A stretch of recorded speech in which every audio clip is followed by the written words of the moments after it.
Oke. Assalamualaikum warahmatullahi wabarakatuh, dan salam sejahtera buat seluruh mahasiswa dimanapun berada pada saat ini. Kita lanjutkan saja studi tentang pragmatik pada hari ini dengan topik pertuturan atau tindak tutur. Topik ini menyangkut persoalan bagaimana bahasa digunakan sebagai alat untuk melakukan perubahan. Jadi maksudnya bahwa bahasa bukan hanya sebagai alat komunikasi untuk menyampaikan informasi yang berupa perasaan, pikiran, maupun keinginan saja, tetapi bahasa juga merupakan suatu alat untuk bertindak yang mengakibatkan terjadinya perubahan terhadap segala sesuatu. Ini yang kita maksudkan dengan pertuturan, atau sering juga disebut dengan tindak tutur. Ada juga yang mengatakan dengan tindak ujar.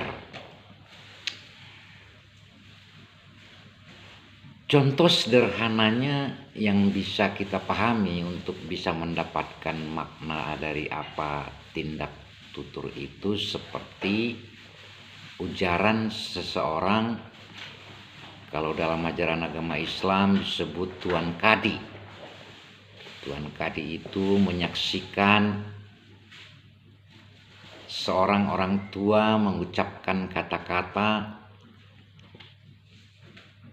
"Saya nikahkan kepadamu putri kandung saya yang bernama X, maharnya sekian." Demikian kata-kata itu. Setelah kata-kata itu disebutkan, maka terjadilah sebuah perubahan. Perubahan apa? Seorang gadis yang tadinya kini telah menjadi seorang ibu. Seorang pemuda yang tadinya belum mempunyai istri, setelah rangkaian kata-kata itu kemudian dia menjadi memiliki istri. Apa yang membuat hal itu terjadi? Tindak bahasa dari yang menyebutkan rangkaian kata-kata itu sehingga terjadi perubahan.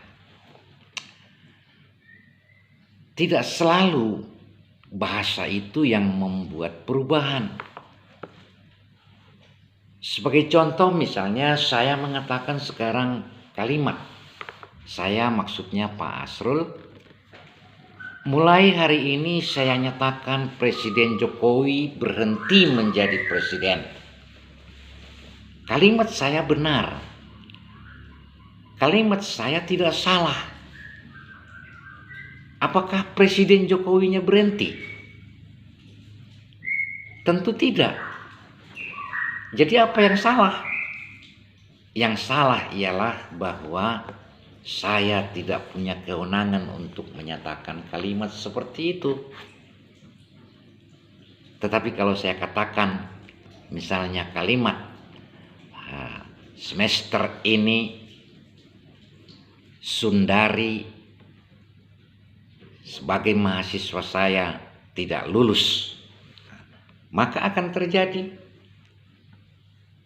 Mengapa terjadi? Karena Sundari itu mahasiswa saya punya kewenangan untuk menyatakan bahwa dia lulus atau tidak lulus.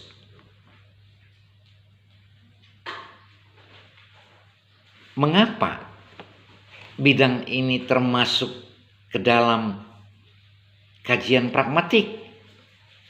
Maksud Bapak, bidang tindak tutur ini termasuk ke dalam kajian pragmatik. Karena yang menentukan yang menentukan makna dari kalimat-kalimat yang kita ujarkan itu bukanlah kalimat-kalimatnya, tetapi siapa yang menggunakan kalimat itu lah yang menentukan benar tidaknya kalimat itu, walaupun sebenarnya dia mengatakan kalimat yang benar. Kalau diperiksa susunan kata-katanya, diperiksa tata bahasanya, diperiksa makna kata demi kata yang diujarkannya, tidak ada yang salah. Tetapi kalimat itu menjadi kalimat yang tak bermakna karena penuturnya tidak berkewenangan untuk menyebutkan kalimat seperti itu.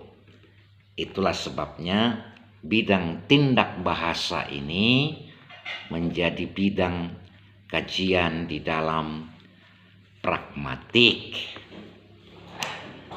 Kurang lebih pengantar untuk mata kuliah ini seperti apa yang telah Bapak sampaikan itu.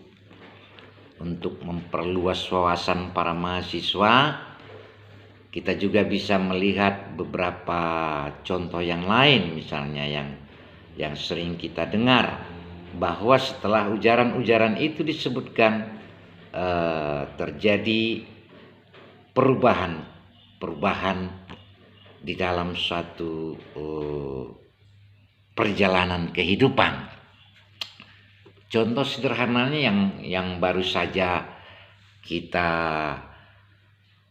dengarkan melalui berita-berita televisi, bahwa misalnya Presiden Jokowi menyatakan sekarang kita darurat sipil. Itu yang menyatakan Presiden Jokowi. Itu artinya apa? Ada bermacam-macam peraturan yang sudah diatur seperti itu. Sekarang ini boleh nggak seperti itu? Itu maksudnya darurat sipil, ya kan? Karena Jokowi yang mengatakan bahwa sekarang kita dalam keadaan darurat sipil. Darurat sipil misalnya seperti apa yang seharusnya kita lakukan, boleh tidak seperti itu. Contoh sederhananya, seharusnya kita kan bertemu ini di ruang kuliah, di ruang kampus, di FIB, di ruangan kita biasa kuliah. Tetapi kita dapat melakukannya dengan cara seperti ini. Ini dinamakan darurat sipil. Itu dasar hukumnya itu apa yang dikatakan oleh Jokowi beberapa hari yang lalu, boleh dilakukan seperti itu. Semua ini menjadi hal-hal yang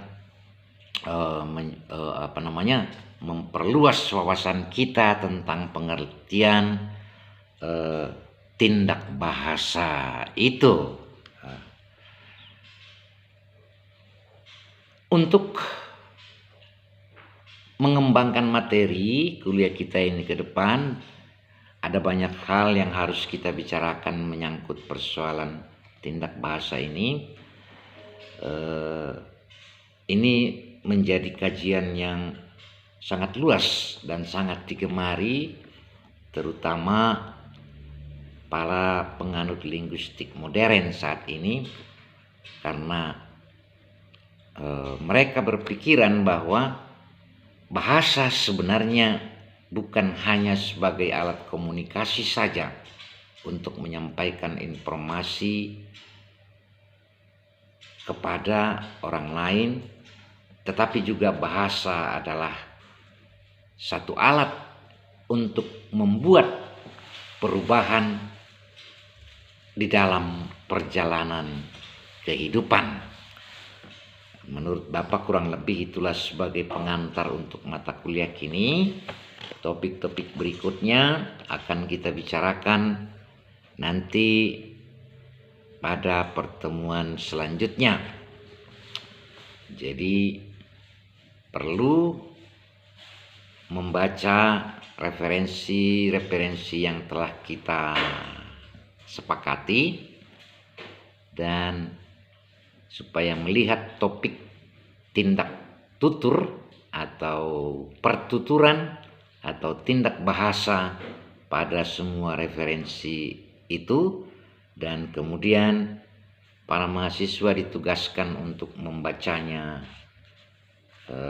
sekaligus juga untuk merenungkan apa saja yang dibicarakan dalam topik tindak bahasa ini.